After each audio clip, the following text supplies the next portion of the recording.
டிவியில ஒளிபரப்பான பூவே உனக்காக சீரியல் மூலம் ரசிகர்கள் மத்தியில பிரபலமானவங்க நடிகை ராதிகா பிரீத்தி. 2 வருடங்களா வெற்றிகரமா ஓடிய இந்த சீரியலில் நடித்த போது தான் சந்தித்த கஷ்டங்கள் குறித்து சமீபத்திய பேட்டி ஒன்றில் ராதிகா பிரீத்தி மனம் திறந்து பேசியுள்ளார்.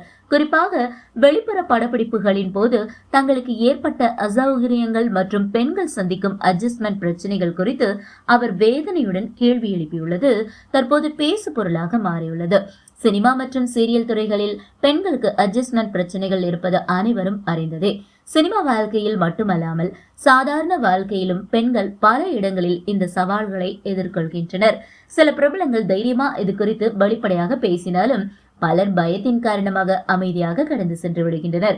அந்த வகையில் நடிகை ராதிகா பிரீத்தி பூவே உனக்காக சீரியல் நடித்த போது பல்வேறு சிரமங்களை அனுபவித்ததாக கூறியிருப்பது அதிர்ச்சியை ஏற்படுத்தியுள்ளது. அவர் பேட்டியில் பகிர்ந்து முக்கிய விஷயங்களை இப்ப பார்ப்போம். பூவே உனக்காக சீரியல் செட் பிரம்மாண்டமா அமைக்கப்பட்டிருந்தாலும் அடிப்படை வசதிகள் கூட போதுமானதா இல்லை என ராதிகா பிரீத்தி கூறுகிறார். குறிப்பாக ஆண்கள் மற்றும் பெண்களுக்கு தனி பாத்ரூம் வசதி அங்கு கிடையாது.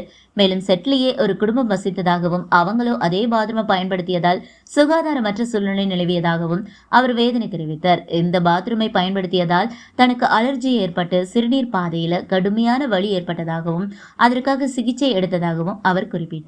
வெளியூர் படப்பிடிப்புகளுக்கு செல்லும் போதும் நடிகைகளுக்கு அடிப்படை வசதிகள் செய்து தரப்படவில்லை என ராதிகா பிரீத்தி குற்றம் சாட்டுகிறார். ஒருமுறை அவுட்டோர் ஷூட்டிங்கிற்காக சென்றபோது பேச்சுலர் ரூமில் ரெடியாக சொல்லியிருந்ததாகவும் அங்கு வேறு யாரும் இருக்க மாட்டார்கள் என்று உறுதியளிக்கப்பட்டதாகவும் அவர் கூறுகிறார். ஆனால் அறைக்குள் சென்றபோது மேல் சட்டை அணியாமல் டவுசர் மட்டும் அணிந்திருந்த ஒருவர் உள்ளே இருந்ததை பார்த்து அதிர்ச்சி அடைஞ்சதாக ராதிகா பிரீத்தி கூறினார். சீரியல் குழுவினரிடம் இது குறித்து பேசிய போது பெரிய ஆர்டிஸ்டுகளே இதெல்லாம் கண்டுக்க மாட்டாங்க, ரெடி ஆவாங்க. நீ இப்போதானே வந்திருக்க, இதெல்லாம் கூட அட்ஜஸ்ட் பண்ண மாட்டியா? இதெல்லாம் அட்ஜஸ்ட் பண்ணாதான் முடியும் என்று அலட்சியமாக பதிலளித்ததாக அவர் வேதனை தெரிவித்துள்ளார். அவுட்டோர் ஷூட்டிங் ஸ்பாட்களில் டாய்லெட் வசதி கூட செய்து தரப்படாத அவல நிலையை ராதிகா பிரீத்தி சுட்டிக்காட்டியிருக்கிறார். இயற்கை உபாதைகளை கழிக்க பக்கத்து வீடுகளின் கதவுகளை தட்டி உதவி கேட்ட வேண்டிய அவல நிலை தங்களுக்கு ஏற்பட்டதாகவும் சில வீடுகளில் திட்டியும் அனுப்பியதாகவும் அவர் கண்ணீருடன் கூறினார். இறுதியாக வேதனையுடன் கேள்வி எழுப்பிய ராதிகா பிரீத்தி, எல்லாவற்றையும் அட்ஜஸ்ட் பண்ணி கொள்ளுங்கள் என்று சொல்கிறார்கள், எவ்வளவுதான் அட்ஜஸ்ட் பண்றது என்று தனது ஆதங்கத்தை வெளிப்படுத்தினார்.